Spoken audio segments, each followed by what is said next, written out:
that you are not able to make decisions.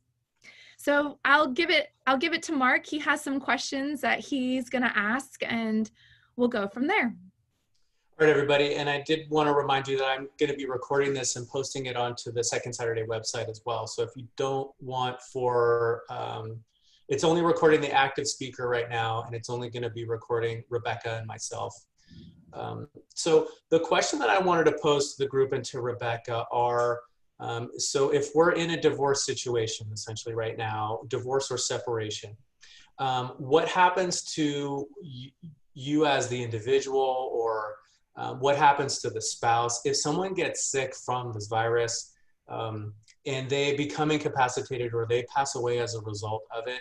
What happens to, you know, like the estate, the family dynamic, if either one of the spouses or both of the spouses get sick?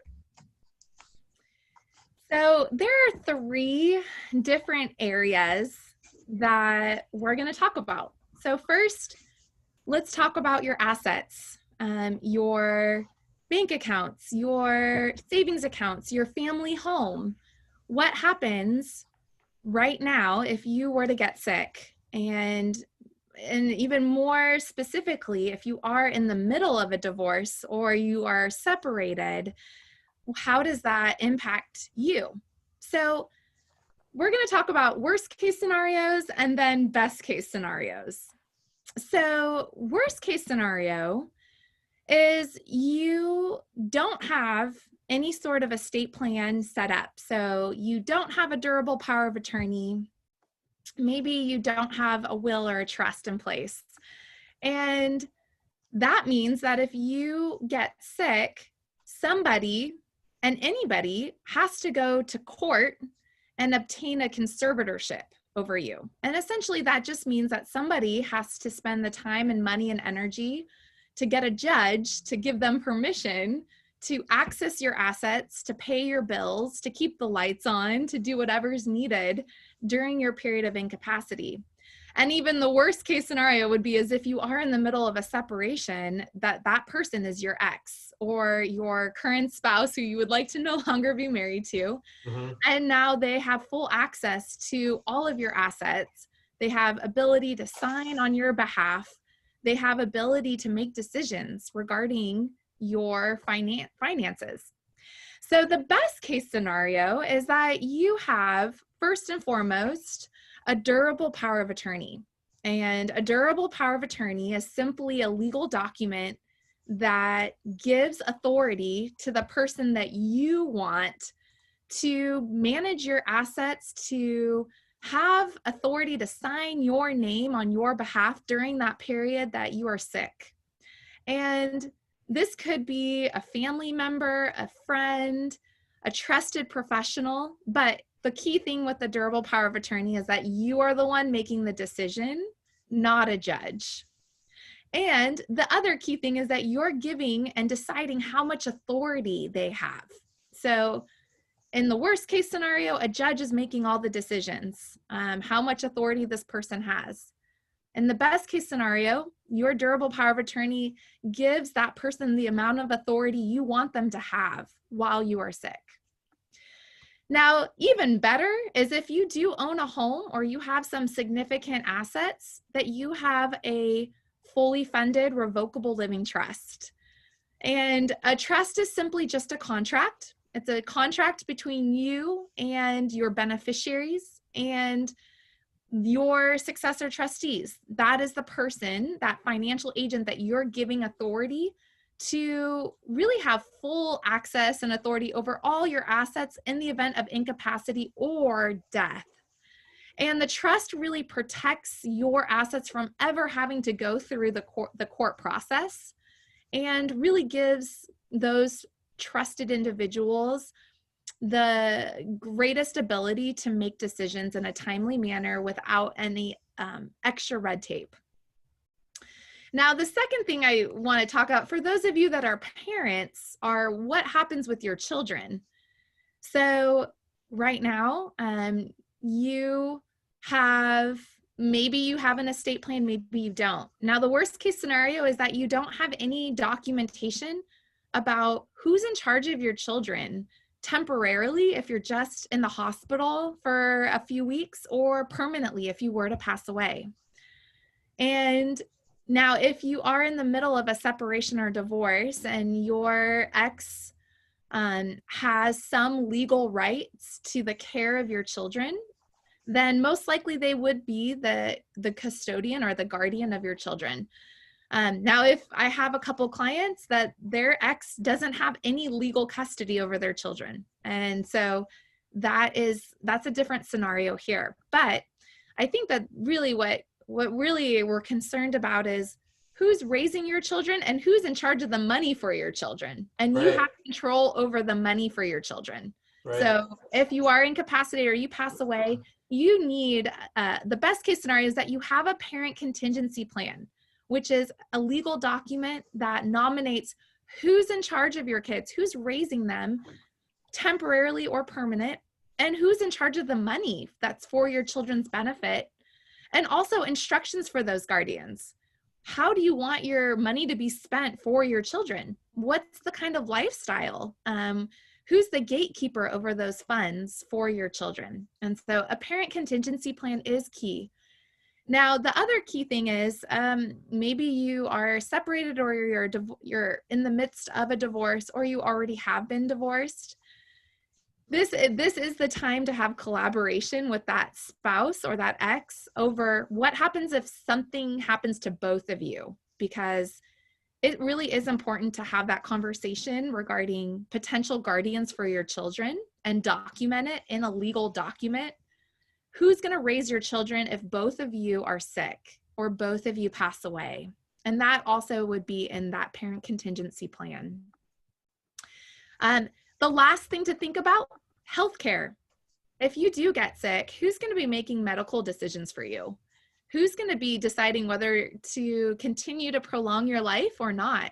Worst case scenario, if you're still married, your spouse is going to be making that decisions and you don't want them to be. You want somebody else to be making those medical end-of-life decisions for you. And the only way to do that is by having an advanced healthcare directive, which is that third piece of the estate plan, where you nominate who has the right and authority to make all medical decisions for you in the event that you are unconscious, you're incapacitated, or you just can't communicate. And in that advanced healthcare directive, you can outline your wishes, like, here's what I want to have happen at the end of my life. Please keep me alive for 6 months or 3 months. Please keep me with artificial hydration, or don't.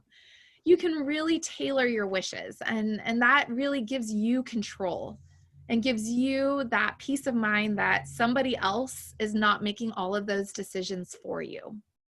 So those are really the 3 buckets that I see are most impacted that need to be addressed with an estate plan in the event that you get sick or you pass away in this environment of COVID-19. Rebecca, I wanted to circle back to the point that you made about assets and the best case scenario, having a revocable living trust.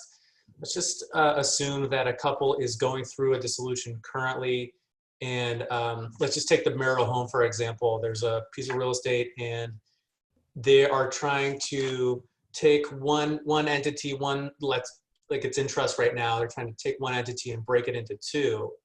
And what happens if that doesn't get planned appropriately through dissolution?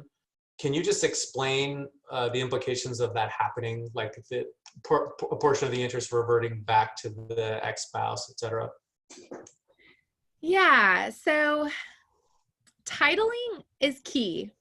And everybody, when you buy a home, your grant deed that you received says exactly, first off, how you hold title and what the default is if something happens to you. And so a lot of times I've noticed that married couples, when they buy a home, they own it as husband and wife as joint tenants, or husband and wife as community property with right of survivorship. So that's the first thing to just be aware of. How do you currently hold title? Because there's very different implications as to what happens in the event that something happens to one of you in the middle of this divorce process. So bottom line, if you have it as joint tenants, that means if something happens to you, no matter what, without further planning, it goes to the other person 100%. Now, during divorce, there are some legal restrictions. If you've already filed for divorce, you're in the midst of figuring this out. There is some restrictions on what you can actually do with estate planning until the divorce is finalized. So I just want to make that clear. The best time to do estate planning is before you file those divorce papers, because there are some restraining orders in place with the divorce process on giving away assets to other people before there's a final dissolution. So just as a side note, but I think that the key thing is understanding that most of your assets most likely the default is everything goes to your spouse based off of how things are titled without further planning. And you can change that. And if you do want, and a lot of times I have clients come to me at the beginning before they file for divorce, and we create a trust for their benefit so that they can move assets into that trust. And that trust says who gets everything when they die. It's a separate property trust. And again, sometimes we can't fully fund it until after the divorce is finalized, depending on what the court orders say. But what I've also noticed is that people get divorced, the dissolution is final, and they haven't created a separate property trust. They haven't created any sort of plan. The default is everything's still going to go to their default to their ex without further planning. Right. And so it is really important once a divorce is finalized to create a separate property trust if you own a home, to make sure that that interest is going to your children or to your family or who you want it to go to. I think that was primarily the point that I was trying to have you convey to everybody, is that if you don't take care of these things, there's going to be a default plan that's already in place, and it may not actually be exactly what you want it to be. So you can take more control and be more proactive about the situation by doing some estate planning. I did want to move back over to the kids and, when it comes to making decisions with them in custody. And an issue right now that I'm coming across with family law attorneys and just kind of topically speaking with them is that a lot of parents, like there's a co-parenting situation going on, or one of the parents has custody for X amount of time, and they are trying to intentionally use the virus or the situation as more of a health concern, and maneuvering around either the way that they pay support or how often they're taking the kids or allowing someone to come and pick up the kids. So can you just speak to that from an estate planning perspective?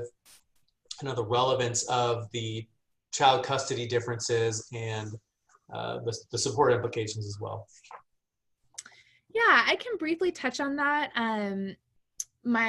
I've noticed, I'm not a family law expert, I'm a estate planning expert, but there is a lot of crossover. So I have been hearing that this is a time where people like to take advantage of this pandemic, as you mentioned, Mark, and trying to not follow orders that have been issued by judges. And so in that case, it's even more critical that you have a plan that clearly documents a history of what's happening with that spouse. So for instance, I have a client right now who got divorced 2 years ago, and I had her write a letter of a memorandum, essentially, that is in a sealed envelope regarding really a history of her ex and what her ex has been doing or hasn't been doing, so that if something happens, we have this documentation as to why he is not the best person to have any more involvement with the children if she can't speak for herself. But from an estate planning perspective, my biggest concern is what happens if you are incapacitated or if you pass away. And it's really critical to make sure that you have this parent contingency plan in place, but also that you've really documented who is going to be managing your assets for your children And the court defines two types of guardians. There's a guardian of the person, and there's the guardian of the estate.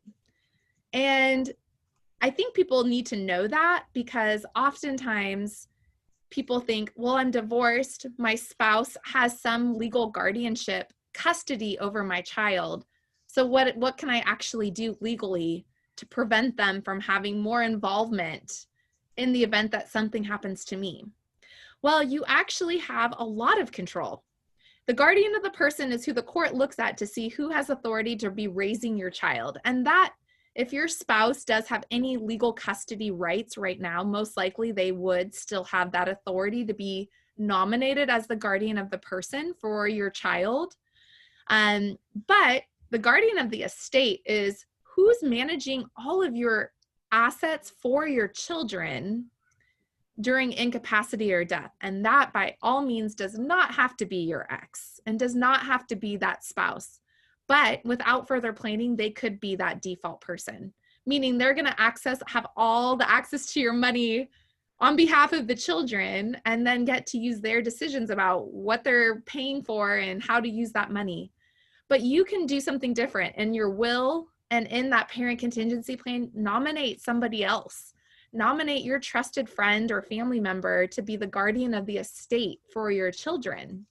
And that really will help really protect your children from a financial standpoint, to make sure that if your spouse is not making good decisions or that ex is not making good decisions, it's really, they don't have more ability or authority than you'd like them to have.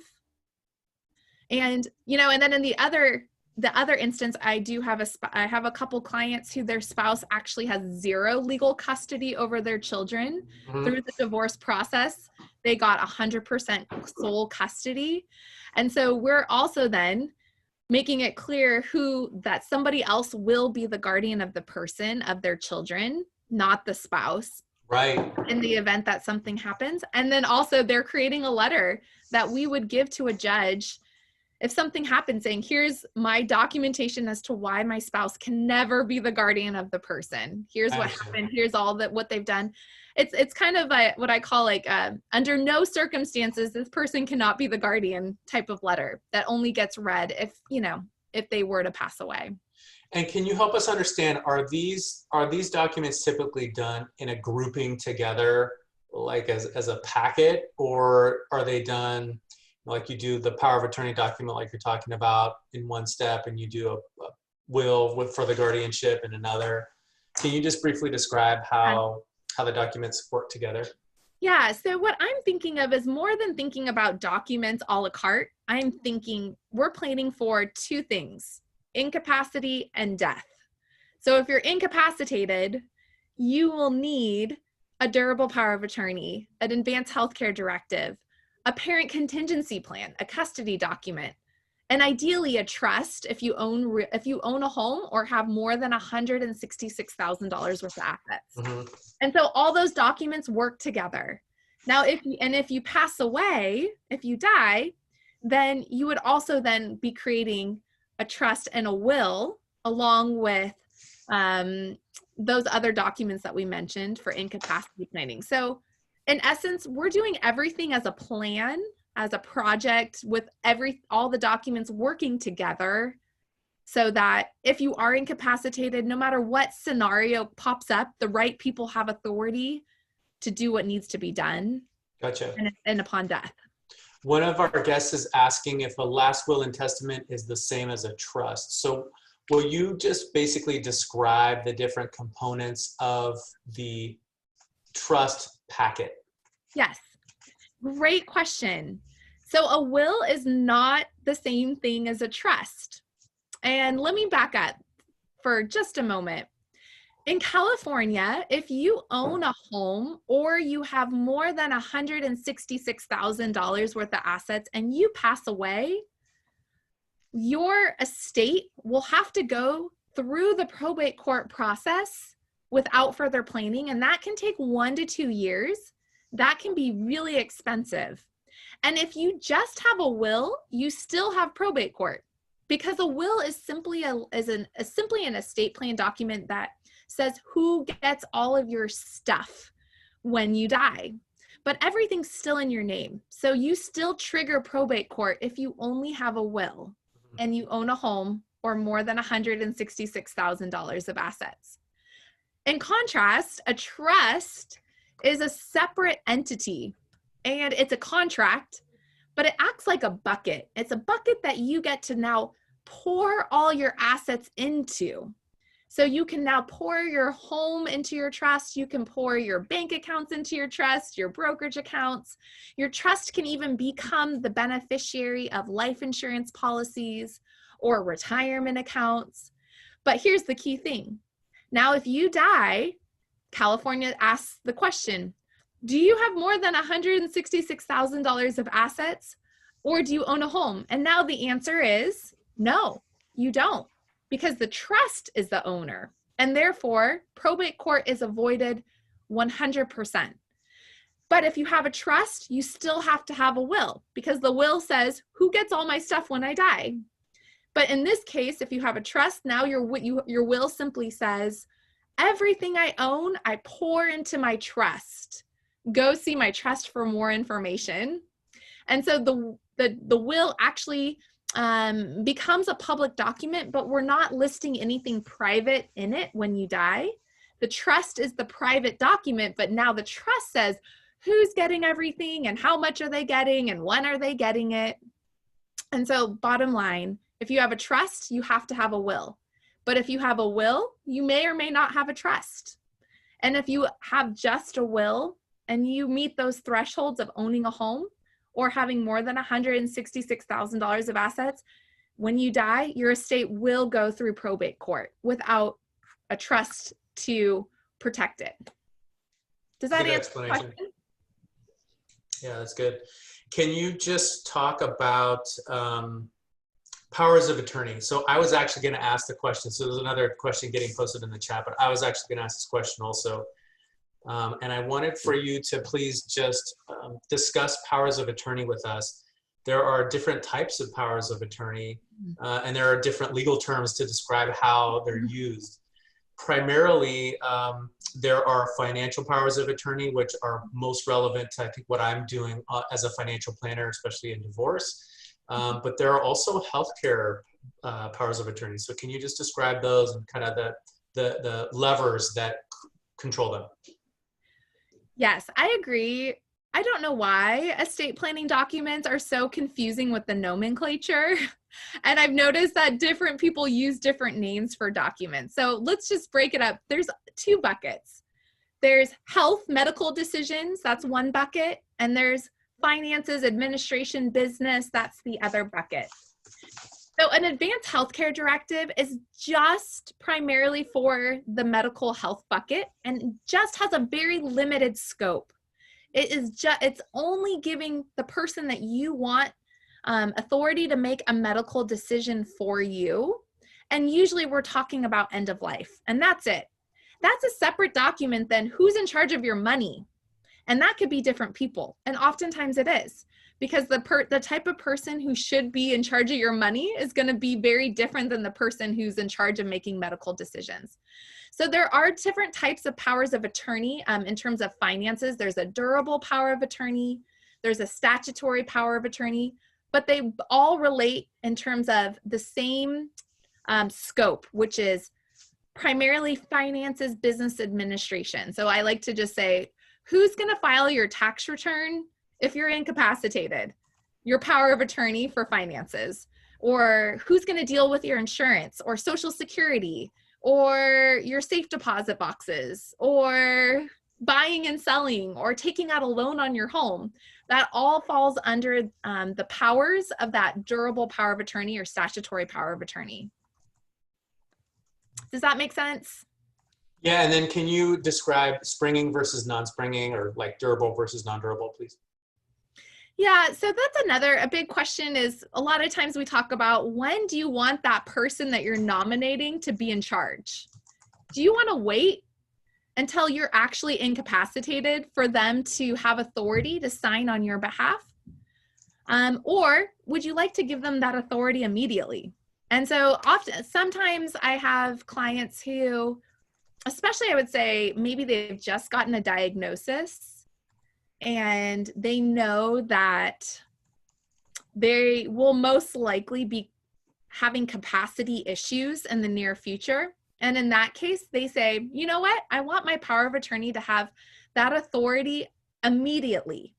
That means I don't need to have a doctor say I'm incapacitated, or a physician or a panel. Right away, no matter what, they have authority to start signing my name on my behalf, and making financial decisions for me, even though I still have capacity. And that would be the springing. So otherwise, that's just a legal term. But essentially, as part of that decision-making process, you get to decide, when does that person take authority? Do you want them to have it immediately, or do you want them to wait before they become the boss and having a third party deem you incapacitated or incapacitated for purposes of making financial decisions or medical decisions, depending on which document we're talking about? Yeah. Okay, good points. So can you just outline for us one more time what the basic documents of the estate plan are? They're the trust, will, etc. Yeah, so, well, in my practice, we offer 3 different levels of planning. And so there's a family plan and there's a trust plan. Start off with that. Now, and a family plan is if you don't own a home, or you don't have more than $160,000 worth of assets, and you don't have to worry about probate court, then a family plan is a will-based plan. You have a will, Okay. you have a power of attorney, you have a healthcare directive. If you have children, you have that parent contingency plan in place. But if you do own a home and you have more than that $166,000 of assets, then a trust plan, it would include a revocable living trust, a will, in addition to power of attorney, healthcare directive, and that parent contingency plan if you have minor children. Mm-hmm.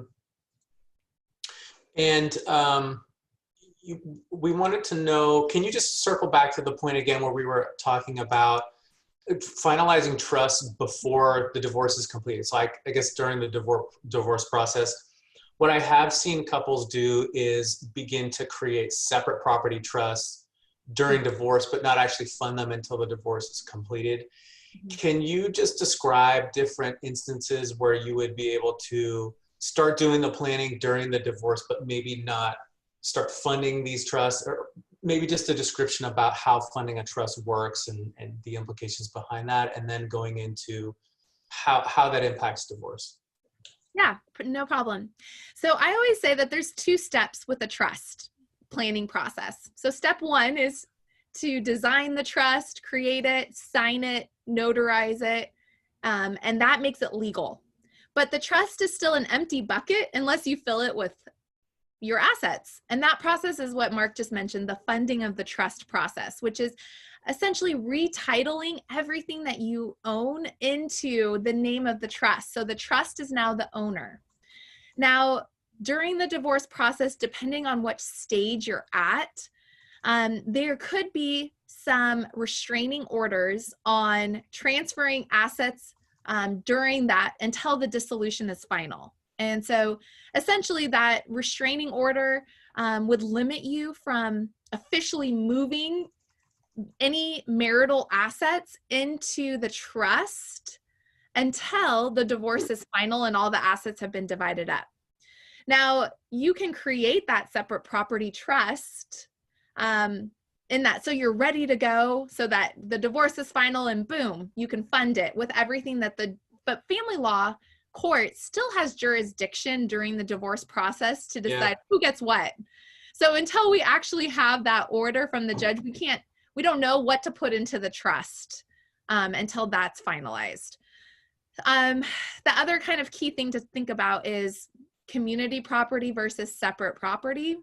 And I did have an instance where I had a client who knew she was going to be filing for a divorce imminently. And she also knew that she was going to be inheriting her grandmother's house.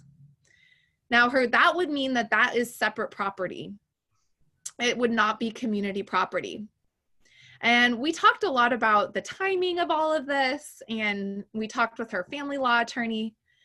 And bottom line, the risk was too great for her to actually put that separate property house into her trust during the divorce process, because she was afraid that her ex would still try to make some claim, even though he really legally doesn't have a claim over that separate property. She just didn't even want it on the table. So we just waited until the divorce was finalized and then moved her grandmother's house into her trust after it was final. Okay. Okay. I don't see any more questions in the chat, so I think that we can kind of start to wrap up here. Rebecca, thank you so much for your insight.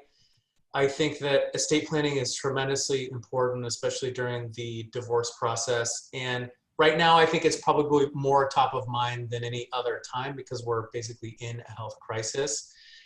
So Rebecca, I'm going to ask you to go ahead and share your screen and put your contact information up just in case anybody would like to reach out to you. I'll also be sending a follow-up email out to everybody with a recording of this webinar. Again, the only people who are being recorded are myself and Rebecca.